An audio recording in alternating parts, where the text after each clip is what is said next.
This week's Frieren episode introduced one of my favourite minor characters and illustrates the key difference between a myth, a legend, and the real person that Himmel was. So there's going to be some spoilers for episode 2, be careful. Anyway, now it's just us caught up people. The hero of the South is a legendary figure in Frieren. Half the world knows his story. It's in puppet shows, you can play it with local urchins. But this is the first time that me and you, the viewer, have actually seen this guy, outside of the hero's party gossiping about one of their fellow adventurers back in a throwaway season 1 line. Essentially, this guy took 10 years at a leisurely pace, pick some flowers, waste a ton of time on a non-romanceable party member, do every single side quest, do a ton of random stuff in the world that's not even a real quest, it's just for you. This guy just speed ran it in a year. This hero's story says a lot about the world building in Frieren. There's 2 different types, and while this guy's story is ridiculously compelling to say it's a single chapter's worth of story, we don't even really hear his actual story. What we hear is a legend. Key difference between Himmel the hero and this guy. One is impressive, solitary, but ultimately someone whose deeds are mythical and unknown. Whereas Himmel to us, me and you, the viewers, at least, he's the knowable hero. The hero of the South is genius world building, and it showcases this very character-specific way that Frieren does this, which is maybe why whenever we learn more about the world, it feels like we're getting to know the core characters better too. So, in the latest episode, we see Frieren and party arrive in yet another new town and once again get offered to clean a statue of the hero in exchange for a spell. It's so routine for them at this point that they've assumed what's going to happen already. It'll be Himmel, the handsome, legendary hero, and they'll use that spell to clean rust and get it sorted. But this time it's not Himmel. We get a reminder that there's actually a bit more going on in this world than just this small cast we see. For most stories, we only get to know the world through the point of view of the main story. The viewpoint of the main characters is a limiter to world building, which is why some stories have tons of different characters. They follow all scattershot. They build this wider image of a world by following so many different people at once. You get a very broad view, although that's at the expense of getting to know one character or a group of characters on a deeper level. Wide versus tall. Frieren is largely the tall type, the concentrated one, where we learn about the world just through how it impacts a core cast. Less world building, but more depth on that batch of characters. But it does mean we often don't learn much about these places that the cast moves through, but we always learn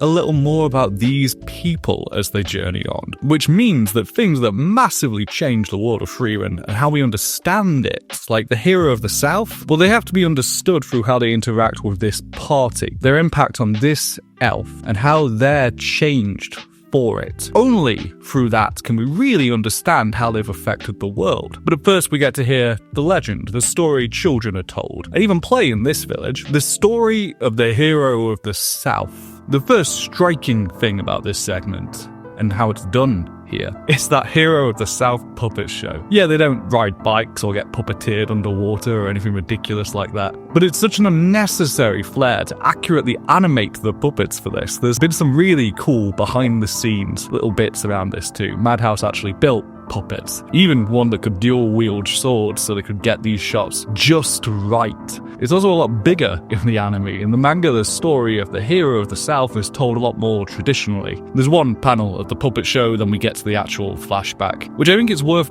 pointing out. Frieren isn't telling these people that story. She tells the overall legend of these 2 knuckleheads. It's the same one the children are hearing. And to be fair, I think if she wanted to hold Stark's attention and not have him run off to play with children, maybe Frieren should have brought some puppets too. I mean, God knows she'd get enough use out of a handsome Himmel one to make it worthwhile. But she tells the general story, and the rest, that personal story, that's a bit she keeps for herself. The hero of the South appeared one day. He took out a ton of the 7 sages alongside a demon who would probably cause the biggest problems to everyone if left unchecked for another 1,000 years. Probably scared Aura half to death while doing so, and this is all pretty much in a year, so he knew what he was doing. The Legend of the Hero of the South is a great story, and I think it has a similar effect on Stark as it does on those kids. But there's more to this story that only me and you get to see. The person who Frieren briefly knew, and once again we're understanding someone purely how they interacted briefly with this kind of rude elf. The actual man behind the epic hero.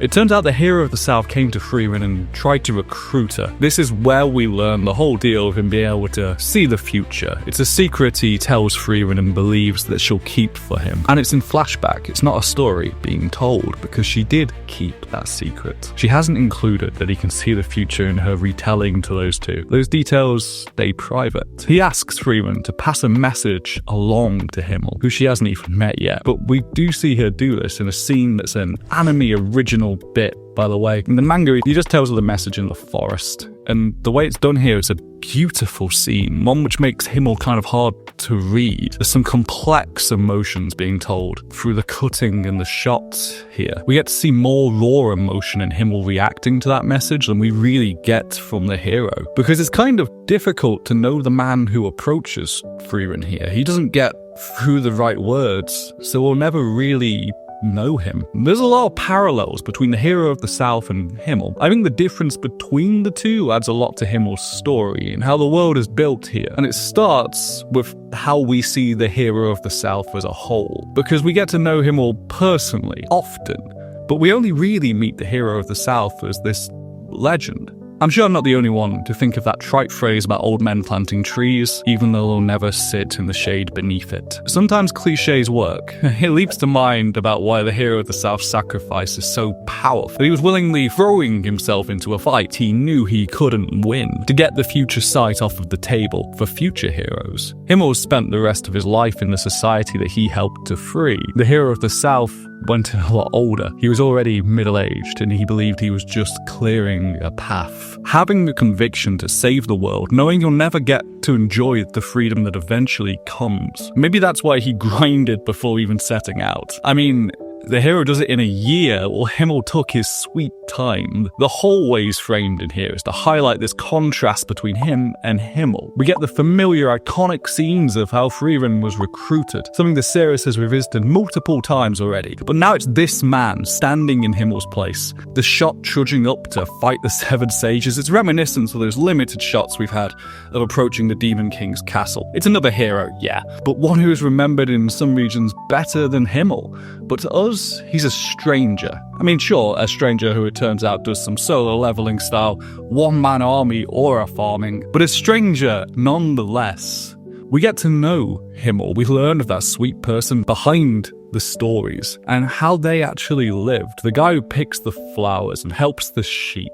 We don't get to that for the hero of the South. Outside of one conversation, everything else is the story, the legend, the myth. Maybe he helped with sheep. Maybe he didn't. He's not as real to me and you as Himmel is. He feels well-rounded as a little chat with Frieren, more so than he did in the puppet show, sure. But to a point, he's an old samurai film or something, you know? He's a cool, epic story. He'd make a good roguelike. Single-handedly fighting your way through the Demon King's supply lines to go and take out his future-seeing BFF. But he's also a story that doesn't need telling in much more detail, since it would strip away some of that power. It's in the vagity that the hero of the South is so compelling. Unlike Himmel, who seems to improve the more you know him, the hero of the South isn't destined to be explained much more. He's supposed to be this random cool guy who reframes the story. We never find out why. We don't learn his motivation, we don't know how his journey goes.